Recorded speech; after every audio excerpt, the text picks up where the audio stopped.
ایک نوجوان لڑکا حضور کی بارگاہ میں حاضر ہوتا ہے، عرض کرتا ہے یا رسول اللہ صلی اللہ علیہ وسلم کھجوروں کا میرا ایک باغ ہے اور میں چاہتا ہوں کہ وہاں اس باغ کے ارد گرد ایک دیوار بناؤں، لیکن یا رسول اللہ صلی اللہ علیہ وسلم میرا ایک پڑوسی ہے، ہمسایہ ہے، اس کا درخت درمیان میں آ گیا ہے، اگر میں وہ دیوار بناتا ہوں تو اس کا درخت دیوار کے اندر آتا ہے اور دیوار ٹیڑھی ہو جائے گی، یا رسول اللہ صلی اللہ علیہ وسلم میں نے اس سے کہا ہے یہ درخت مجھے بیچ دو، وہ بیچتا بھی نہیں، میں نے پہلے کہا مجھے دے دو، اس نے کہا نہیں دوں گا، میں نے کہا بیچ دو، وہ بیچنے کے لیے بھی تیار نہیں ہے، یا رسول اللہ صلی اللہ علیہ وسلم میری مدد فرمائیے۔ اب وہ یتیم تھا، حضور کی بارگاہ میں حاضر ہوا، نبی کریم صلی اللہ علیہ وآلہ وسلم نے فرمایا اس پڑوسی کو بلاؤ، حضور کی بارگاہ میں حاضر ہوا، حضور نے فرمایا یہ درخت دے دو اس کو، اس نے کہا میں نہیں دیتا یا رسول اللہ صلی اللہ علیہ وسلم، وہ غصے میں تھا، بہت ناراض تھا کہ اس بچے نے حضور کی بارگاہ میں شکایت کیوں کر دی، حضور نے ارشاد فرمایا اس کی رقم لے لو، پیسے لے لو، یہ درخت بیچ دو، اس نے کہا میں بیچتا بھی نہیں ویسے بھی نہیں دیتا، حضور اکرم صلی اللہ علیہ وآلہ وسلم نے ارشاد فرمایا، مسند امام احمد بن حنبل کی روایت ہے، میرے آقا صلی اللہ علیہ وآلہ وسلم نے ارشاد فرمایا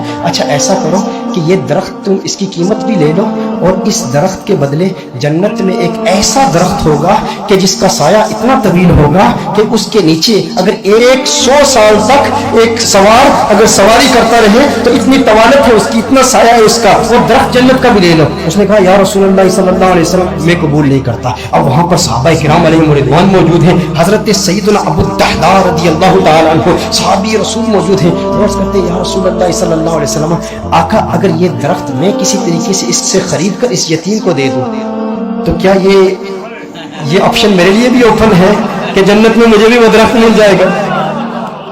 اگر یہ درخت اس کے پڑوسی سے میں خرید کر اس یتیم کو دے دوں، میں کہتا ہوں یتیم سے میرے آقا صلی اللہ علیہ وسلم کو کس قدر پیار ہے، میرے آقا صلی اللہ علیہ وسلم سے عرض کرتا ہے کہ اگر یہ کسی طریقہ سے خرید کر میں اس یتیم کو دے دوں تو کیا یہ آپشن میرے لیے بھی اوپن ہے؟ نبی کریم صلی اللہ علیہ وسلم نے ارشاد فرمایا ہاں تیرے لیے بھی ہے۔ حضرت ابو الدحداء رضی اللہ تعالی عنہ فوراً اس شخص کے پاس جاتے ہیں، آپ فرماتے ہیں تو مجھے جانتا ہے؟ کہا جانتا ہوں، تو وہی ہے نا جس کے باغ میں 600 کھجور کے بڑے بڑے درخت ہیں، تیرا باغ اتنا مشہور ہے کہ مدینہ منورہ کے بڑے بڑے تاجر تیرے باغ کی کھجوریں کھانے کے انتظار میں رہتے ہیں، اور اس باغ کے اندر پھر اتنا بڑا محل تعمیر کیا ہوا ہے، میٹھے پانی کا کنواں ہے، تو اتنا مشہور بندہ ہے، تیرے باغ کے چرچے تو پورے مدینے میں ہیں، پورے شہر میں ہر بندہ تجھے جانتا ہے۔ اس نے کہا کہ دیکھو کہ اگر تیرے اس ایک درخت کے عوض میں تمہیں اپنے 600 کھجور کے درختوں کا باغ دے دوں تو یہ سودا قبول ہے؟ یہ سودا قبول ہے؟ وہ حیران ہو گیا، یہ کیسے ہو سکتا ہے؟ ایک درخت اور ادھر اتنا بڑا باغ۔ ابو الدحداء کیا بات کر رہے ہو؟ کیا واقعی یہ سودا کرنا چاہتے ہو؟ ابو الدحداء رضی اللہ تعالی عنہ نے فرمایا بالکل، وہ میرا پورا باغ تیرا 600 کھجور کے درخت ہیں، اس میں ایک بڑا ہی خوبصورت محل ہے اور اس کے گرد ایک بڑی نمایاں دیوار ہے جو مدینہ منورہ میں دور دور سے نظر آتی ہے۔ کہا وہ بھی تجھے دے دوں گا، وہ محل بھی تیرا، وہ ساری کھجوروں کے درخت بھی تیرے، وہ سارا باغ بھی تیرا،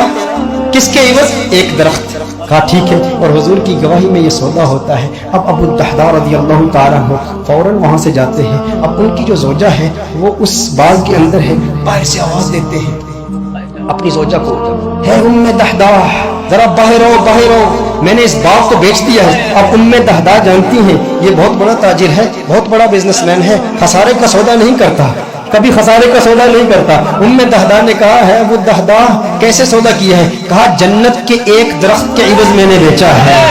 اب دیکھو میرے دوستوں، اب دیکھو ام دحداء وہ نیک بخت خاتون، وہ خوش قسمت خاتون، اس کی عظمتوں کو سلام۔ آج آپ سوچیں کہ اگر آپ کی بیوی ہوتی اور آپ اپنے گھر جاتے اور اپنی بیوی سے کہتے ارے سنتی ہو باہر آ جاؤ باہر آ جاؤ، گھر سے باہر نکلو، یہ گھر اللہ کی راہ میں دے دیا ہے، وہ کہتی ارے ابھی تو یہ نیا ٹی وی رکھا ہے، ابھی کچھ زیورات رکھے ہیں، زیورات تو نکالنے دو، ارے نادان انسان تو نے کیا کیا، گھر ہی اللہ کی راہ میں دے دیا۔ ابو الدحداء رضی اللہ تعالیٰ عنہ نے باہر سے آواز دی، کہا ایک جنت کے درخت کے عوض۔ ام دحداء نے یہ بات سنی، کہا تو نے بڑے منافع کا سودا کیا ہے، بہت منافع کا سودا کیا ہے۔ ام دحداء فوراً اپنے بچوں کو پکڑ کے اس گھر سے باہر نکلتی ہے، باغ سے باہر نکلتی ہے، اب ننھے بچوں کے ہاتھ میں کچھ کھجوریں بھی ہیں، کھجوریں ان کے ہاتھ سے نکال کے کہتی ہے اب یہ کھجوریں ہماری نہیں ہیں، میں نہیں چاہتی کہ کوئی ایک کھجور اللہ کے راہ میں دیے گئے مال سے میں اپنے جیب میں رکھ لوں، تو لے لے، کہیں اس کی وجہ سے جنت کے درخت میں ہمیں خسارہ نہ ہو، کہیں جنت کے درخت سے محروم نہ ہو جائے۔ ساری کھجوریں لے کر باغ کے اندر رکھ جاتی ہے۔